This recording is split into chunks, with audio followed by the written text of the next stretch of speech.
মানুষ যখন মারা যায় তখন তার সমস্ত আমল বন্ধ হয়ে যায়। কবরে পড়ে থাকে শুধু নীরবতা। কিন্তু রাসূল সাল্লাল্লাহু আলাইহি ওয়াসাল্লাম আমাদের শিখিয়েছেন এমন 3টি আমল আছে যেগুলো মৃত্যুর পরেও আমল হিসেবে চলতেই থাকে। সুবহানাল্লাহ। প্রথমত, সদকায়ে জারিয়া। তুমি যদি কারো জন্য একটা কূপ খনন করো, কেউ যদি সেই কূপ থেকে এক ফোঁটা পানি পান করে, প্রতিবারই তোমার জন্য আমল লেখা হয়। দ্বিতীয়ত, উপকারী জ্ঞান। তুমি যদি কাউকে কোরআনের একটি আয়াতও শেখাও, সে যতবার সে আয়াত পড়বে ততবার তোমার আমলনামায় আমল জমা হবে।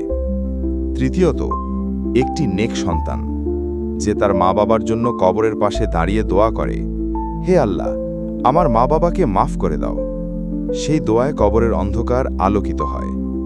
বন্ধুরা, ভাবো তো, তোমার মৃত্যুর পরেও যদি আমল চলতে থাকে, এর চেয়ে বড় পাওয়া আর কি হতে পারে?